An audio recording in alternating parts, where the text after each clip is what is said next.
took the two greatest loves of my life, music and film, and turned them into a fucking job. Someone lamented the absence of drone shots on this vlog recently. If you recall, I crashed my old drone. And I don't know if you've noticed, but I've recently bought an iMac Pro, two 4TB SSDs, a bunch of really useless lights for my vintage synths. So in order to get another drone, I'm afraid you're going to have to put a purchase request in addressed to Mrs. Henson, Stockbridge, Edinburgh. Anyway, I do have something to answer. Matthew Turner has posed a very difficult question, to be honest. He says that he's really enjoying the channel and the advice that I give for composers starting out. However, the assumption with the advice you give seems to be that composers are young when they're starting out. Do you have any advice for someone starting out who is older, someone looking for a second or maybe even a third career? The reason I find this question difficult is it challenges the very spirit of this vlog. I always promise myself that I would remain positive about the job that we undertake. Cheeky vlogger in me, wants to say, fuck, of course, you can achieve anything in life. Whereas the curmudgeonly composer in me goes, don't do it, don't do it. I mean, there are some things you simply can't do. If you're in your 20s, you can't become a concert violinist. Reflecting on the last 95 films, I think I've been implicit about this, but possibly not explicit. And whilst it pains me to say this, forging a career as a media composer, earning money out of music, is just really fucking difficult. So whilst the rest of this film may be, to some of you, complete twazzocks, it's just my opinion, I do have to say this is the universal experience, without exception. And that includes the composers who maybe, to you, kind of appear from nowhere, kind of come onto the scene gracefully, like a swan.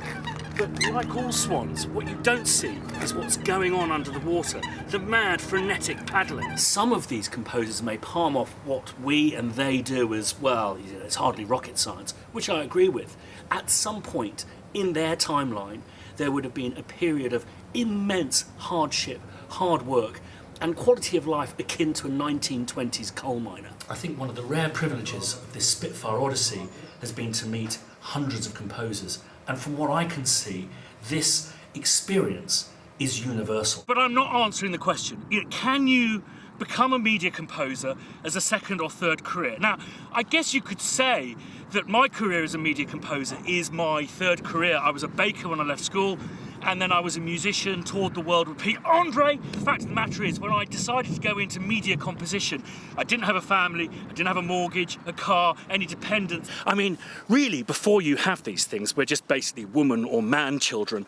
And, you can have 13, 14, 100 different careers if you like. So I think, Matthew, if you don't mind, I said your name wrong, it's actually Matthew Tanner, isn't it? If you don't mind, Matthew, I'm going to kind of recontextualise your question. I think what you're asking is, when you're approaching middle age and you have kind of family and commitments, can you create a viable career as a media composer? And my knee-jerk reaction to that is, no, sweetie, no. But that's my knee-jerk reaction, and I will completely contradict myself shortly. And I do have a stock defence for that assertion, and that is, in my humble opinion, if you're breaking into media composition, you need to leave between 10 and 15 years before you can expect to earn a meaningful living out of it. And during those 10 or 15 years, you're going to have to work every hour God sends. And some of you may claim that's total bullshit, but I'm, in my experience, and meeting hundreds of composers, have yet to find one of those swans gliding majestically through the lake who hasn't got there by paddling like a total bastard. And the reason I'm bothering to talk to you whilst climbing up this very steep hill is because that is what it is like. And the attrition rate is enormous. And even the people who do stick at it often find they have to either diversify or certainly recalibrate their aims. Now, why is it like this? Now, I could make an entire video about the erosion of rights, fees, how the multiplication of different outlets basically means being asked to do 3 times as much for 3 times as less. I'm not going to bore you with that. I'm not going to get that grumpy. I think a lot of it, though, is down to sheer numbers. And one of the strange privileges of running Spitfire Audio with Paul has been to see exactly how many people, one, are doing the job of media composition, and two, how many people are trying to break into it. And it is staggering numbers. And where you basically have a saturated marketplace full of people being governed by the most powerful careers advisor of them all, the inner 5-year-old who's dreamt of doing this all their lives and will stop at nothing, we leave ourselves open for exploitation. We also, none of us, went to school with someone who wanted to be an A&R man, or a studio exec, or possibly even a film producer. Director, actor, yes, but a film producer. So where you have a working environment that is governed and structured not by the people who are chasing their dreams, but possibly by the people who have kind of sidestepped their dreams somehow and are doing fantastic work, you do have an interesting situation where, well, they naturally encourage us to do what we do, but they don't necessarily like the idea of us being paid. And sometimes this environment can lead to tensions and open bitterness. The most extraordinary example of which I experienced was actually with a director, which is unusual for directors because they usually have a kind of inner fire all of their own. So he comes into my studio to talk about the score and immediately picks up one of my guitars, adopts a power stance and starts tuning the thing. So suddenly there's the conversation about the score for his film. There's the conversation letting me know that he's a musician, knows what he's talking about. And 3, that he's quite a good musician because he's actually tuning the guitar quite effectively. Until he suddenly, and very alarmingly, starts singing me a Tracy Chapman tune. Sorry, I should have learned the lyrics to this song. But really kind of aggressively, so much that my assistant at the time laughs out loud, thinking it's a joke, until we realise, because he's not stopping, that this is kind of for real. He really wants to sing us kind of quite violently, like an angry Tracy Chapman, this whole song. I've never dreaded a middle 8 more than this. But what it immediately told me is, oh fuck, this guy is going to be an absolute nightmare. And so it came to pass. I won't go into many more details because you'll work out who it is, and he's quite a well-respected director. Extraordinary that a man in his lofty position, because he's not achieved the goals and the desires of his 5-year-old self, saw my very existence as a massive narcissistic wound. And what a narcissist he was. I think the low point was him forcing me to come off my honeymoon, leaving my wife, who was pregnant and looking after our 1-year-old boy, to sell him a set of themes. And the film? A complete fucking turkey. I guess the other kind of form of attrition is simply that of time. So this snack stick represents the amount of time we have to do a film score. Unfortunately, we don't have this amount of time, we have this amount of time. So what do? Do we just deliver them 1/3 of a film score? Or do we deliver them a film score that's 1/3 as good? No, we don't. We do this. We compress time. So exactly the same amount of time is being spent doing the film score as it would have been, but in just a shorter period of time. How do we do that? Well, we do that by not seeing our family, by not looking after ourselves, and by working every hour God sends, which is why, at the end of every film score, we tend to look like this. The other reason for attrition within media composition is something that's not talked about as much. And it's something that would be summed up in a t-shirt that I've always wanted to make myself, which is I took the 2 greatest loves of my life, music and film, and turned them into a fucking job. You have to accept that you will not enjoy those things that you love, listening to music, watching films, TV, that kind of stuff. You will not enjoy them at best in the same way. I know some media composers who actually can't watch TV drama because they're so ensconced in what the music is doing, whether they've done the music or not. And there is a point where this great dream of yours is going to become a job. And yes, working with live musicians is always exhilarating. Is it as exciting as the first time I did it? No. When I was feeling under the weather and working in Abbey Road Studios, did I want to be there more than anywhere else in the world? No. I wanted to be in bed. And I think this is a real reality, is that not only do we have to deal with huge amounts of competition, with exploitation, we have to really kind of put on the back burner earning anything meaningful for many, many years. It's also something that you may not enjoy. So as I hope I've illustrated, I think it's pretty tough to start a life in media composition later in life. However, I have definitely seen one exception, and I would say he's a bit of a unicorn. So if I take this stick of impossibility, at one end we've got being a concert violinist. So, 20 years old, I'm going to pick up the violin and become a successful concert violinist. Pretty much nigh on impossible. All the way back down to, becoming an advertising executive. Becoming a media composer in midlife with family commitments, I would say is around there. So what we need to do for you, Matthew, is to introduce some caveats that bring the balance back to it being more of a possibility for you. And I think this is when it becomes interesting to people, not just in your situation, Matthew, but to everyone just starting out.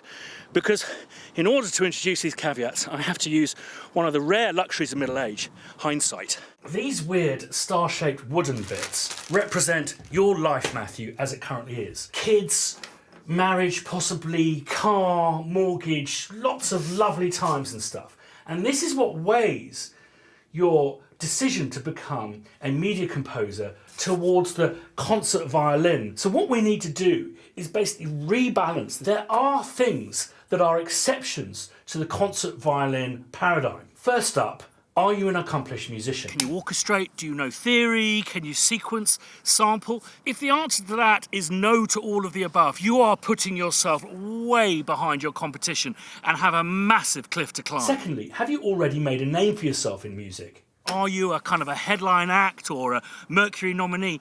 These things will make it a lot easier to kind of transist your career from one side of the music industry to another. Are you talented? Because of the sheer number of people trying to break into this industry, you have to be pretty special to shine through. Do you have good taste? I always maintain that having good taste is absolutely imperative. You will make the right decisions quicker if you have a good collection of music and a good taste that takes you to the good stuff. And good ears. These are your problem solvers, so they need to be trained, and the better ears that you have, and I'm not saying having hearing tests or anything like that, but the ability to analytically listen and understand. Do you have the right personality? Absolutely crucial. You need to be a collaborative spirit.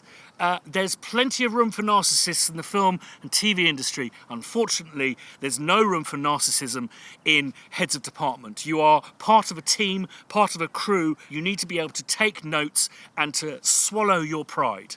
You also just need to be the kind of person that other people like to be in the same room with. If you think you're not really a people person, this isn't the job for you. Are you in good health? You are going to put your whole self through some serious challenges. So if you're someone who suffers from terrible back problems or you have high blood pressure, I would think seriously about starting a new career in media composition. Have you still got some good years left in you? And this isn't being ageist. I just think breaking into any highly competitive job marketplace is always going to be a young person's gain. However, as I mentioned before, you can apply some of my hindsight to what youth doesn't tend to do when they apply themselves to a new challenge. I think take my career as an example. I'm the victim of not having a focused ambition. I had a lot of ambition, but not a focused kind of avenue of pursuit. So I over-diversified, I think, over the years, spread myself too thinly. Bit of a jack of all trades, master of none. The time-honoured throw as much shit at the wall and see what sticks, which works sometimes. But I've also seen contemporaries of mine create this kind of razor focus on a particular part of the industry, really understanding how that area of the industry works, who the movers and shakers are, and just being absolutely dogged to break through, understanding the ladder and which steps you need to take to get to a point of elevation, persevering with relationships, sending that amazing AAA gatekeeper a funny picture of ugly cats once every 6 months, that kind of thing. And sure enough, what I see with these people is after a few years, they become immensely successful in that field, and from there can diversify into different and interesting parts of the industry. So this is the landscape as I see it at the moment. So we've got our media composers here, and just for the sake of a title, our popsters here, and there's a little bit of a divide down the middle. Now, your headline acts are still very much the royalty of the music industry, above, I'd say, your Oscar-winning scores. And this goes down to maybe your respected So people doing interesting stuff, getting nominated for Mercury Music Prizes, and then so maybe a one-hit wonder or a good synchronization, something like that, all the way down to pub. And then you've got your indie films here, which have kind of sunk beneath your TV drama, which is a very respected kind of idiom now. Then you've got your factual entertainment, which is quite a broad thing because, you know, these nature documentaries, these kind of blue chip things, these are very highly considered, whereas it's a slightly more lowly craft form in this kind of hierarchy. Not necessarily earnings, all the way down to maybe ads and library, which is still, I would say, it seems to be the domain of media composers, so I put it into this segment. And it's still, even though you can earn huge amounts of money out of it, provided you do a lot, it's still considered quite a lowly craft form. You've got your indie films and then maybe your student films at the bottom, student shorts here, UK, micro budget, you know, can still be considered to be quite edgy, all of that kind of stuff. That's how it looks. Now, the thing to do when you're trying for laser focus is to work out a combination of what you're good at, what you enjoy doing, and an area that you can dominate quickly and generate revenue from relatively easily. And the problem is, the further you go up, the more difficult it is to break in. So say, for example, you decide that you want to come in somewhere between the daytime reality TV stuff and the top-end natural history stuff. Say, kind of really gritty Channel 4 documentaries about serial killers. You can dominate this marketplace and then use that domination, people listen to success, to move into other areas. However, gravity works in this situation. So whilst you may find that excellent series about serial killer gets you a Nike ad or gets you onto an interesting gritty UK micro budget, or indeed gets you through the door of some library companies, to move up, you know, into a different stratosphere, TV drama, or across to indie films, or even to be considered for blockbusters, this is a lot more difficult. Conversely, if you're a massive headline act, you will find it much easier to move into film, and you pretty much have the pick of the crop. And again, this becomes just slightly more difficult the lower you go. So whilst it's great to have laser focus, if you are still wanting that Oscar win, is that a point too low in the hierarchy to come at your stage in life? Are you social media savvy? Youthful competition are going to really understand how to promote themselves online. Are you close to a media hub? Again, Matthew, I don't know your position, but if you're 75 years old and you're based on Isla in the Outer Hebrides, I think it's going to be really tough to make those all-important contacts. Are you well connected? Now, this is a real kind of short circuit. It always surprises me how kind of interrelational graphic designers and music can be, and how you go, oh, it's interesting, that band's really successful, get a lot of syncs, and you work out they're actually a successful graphic design company as well. I think it's not because they're just kind of creative types and have that muscle. It's because they're already inside the media fortress. Possibly the most crucial thing about breaking into this business is having a supportive family. It is really important that you make them understand the challenges that you face, and that you may have to pull your belts in financially, and they may see very, very much less of you, with particular pockets where they may not see you at all. Are you financially independent and own the correct equipment already? Bear in mind that it may be 10, 15 years until you get a meaningful income. Do you have a means of supporting that in the interim? And leading on from that, do you have the equipment necessary? Have you worked out what that investment requires? Do you understand the craft, what we do, how we do it, how we spot stuff, how we write stuff to picture, how we organise cues, that kind of stuff? And more crucial, I would say, is do you understand the business of what we do? That not all TV is created equal. You'll get royalties from this station, but not this station. All of these are absolutely crucial to maybe forming a business plan. I doubt anyone who watches this vlog who is youthful is going to take my advice and do business plans. But you, as a middle-aged man who I presume has a family, have a responsibility to make sure that the direction you take is going to generate a career for you. Not you achieving your dreams, a career, something that you do, a thing of work which earns you and your family enough to live on. I guess most crucially, anyone in your position, a position of responsibility towards your life, your family, your financial commitments, cannot make this move without having a plan B. So do you have a plan B? What happens if it doesn't work out? So even with a 50-50 caveat equilibrium, it's still very much an uphill climb and something you should not undertake lightly. So as I say, sorry if this vlog may seem uncharacteristically negative. Normal service will return soon. Matthew, I don't know your exact position. If I was to give any kind of precise but hypothetical advice, I would wait till a job comes along and I would approach your place of work, or if you're in a partnership, or if you're in a firm, and just say, listen guys, this is something that I've always wanted to do all my life. May I take a 3-month sabbatical to do this kind of dream job? And then use that experience to inform you whether you're willing to make a massive life change. But the other thing that you do have to guarantee is you have to not only educate yourself about what you're getting into, you have to educate the people who support you, your family. They have to understand what it takes too. And what about the rest of you? Do you think, media composition is a second or third career, or when you've got dependents, a mortgage, starting out, do you think it's as much of an uphill climb as I've made it out to be? Or do you think I've just struggled over the years because I'm a bit shit? Would like to know your thoughts. Thanks as always for the questions. Keep them coming in. If you've not subscribed to the channel, there's lots of really exciting stuff coming up, so now's the time to do that. And if you want notifications, hit the little bell sign. If you like what I do, hit like. See you next time.